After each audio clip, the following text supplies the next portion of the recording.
Bonjour à toi et bienvenue sur Canoute Télé.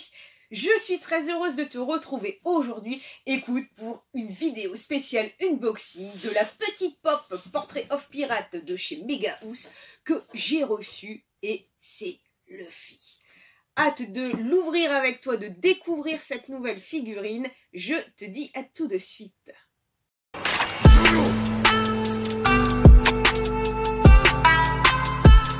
Je vais déjà commencer par ouvrir le carton, chose qui est le plus logique, et sortir donc cette petite merveille de sa petite boîte.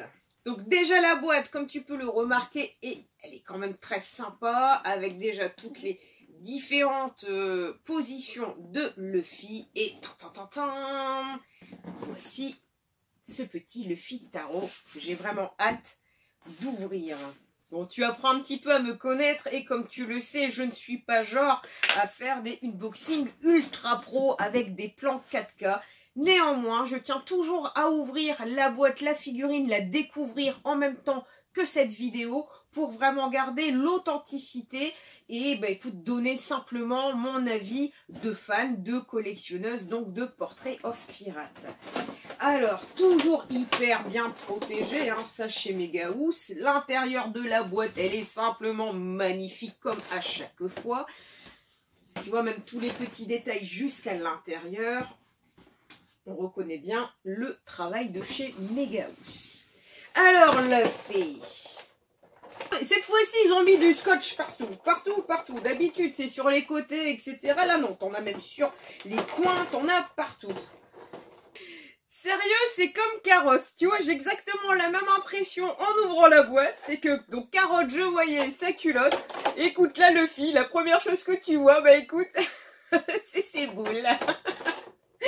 Très sympa, écoute, comme image, j'aurais préféré une première approche de ce Luffy, donc version Wano. Donc là, je découvre donc ce merveilleux socle, en rouge bordeaux, comme ça, avec des dorures. Mais je suis étonnée de ne pas voir du tout d'inscription. Il n'y a pas marqué ni Luffy, ni Mugiwara. C'est un socle qui est complètement neutre. Donc après, il y a ce merveilleux sabre, écoute. On dirait même une semi-lame noire, mais il est très très bien dessiné. Je te rassure, on reverra bien sûr tout cela en détail après. Là, c'est plus même une réaction de figurine suivie de la review. Alors, on va quand même enlever donc toutes les protections. J'espère que ça va pas faire comme Katakuri. Cette fois-ci, donc, c'est un gros système de scotch qui est beaucoup plus pratique à enlever que le Katakuri. Et sinon, déjà, au premier abord, écoute, ce Luffy me semble tout simplement magnifique. Il y avait la protection, tu vois, pour le fourreau du sabre. Oh, il est magnifique, je te jure, et c'est super bien peint. T'as des beaux détails. Mais la seule chose déjà, tu vois, qui au départ, je ne savais pas que Luffy, comme ça, avait du vernis aux ongles. Mais sinon, elle a la classe. Donc jusqu'à ses petits doigts de pied, mais alors tu vois, la première impression que j'ai, c'est qu'il a les pieds sales, Luffy. Ou alors bronzé, tu sais, qu'il y aurait eu des taches de bronzage sur la chaussure. Accessoire vraiment très mini.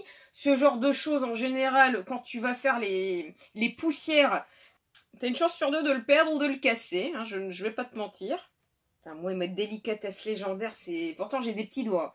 J'ai des petits doigts, je flippe toujours pour mettre ces petits accessoires-là. C'est bizarre quand même, mais... Ça y est. Oui, j'ai su mettre tous les accessoires, donc maintenant, nous allons regarder Luffy un peu plus en détail. Selon moi, une bonne review reaction donc de figurines commence automatiquement par le visage. Comme on peut constater ici, donc les traits de Luffy sont hyper bien réalisés. La coupe de cheveux est également très réaliste par rapport au manga et à l'anime. Que ça soit les muscles du dos, le détail du chapeau.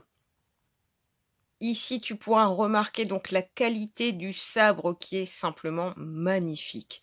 Du fourreau jusqu'à la petite pointe, Les petites délicatesses dessinées comme ça sur la lame sont tout simplement magnifiques.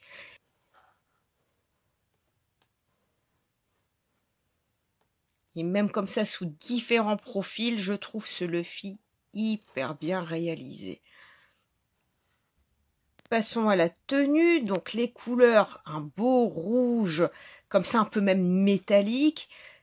Les pièces, ici les pièces donnent vraiment l'impression d'être cousues sur le kimono rouge.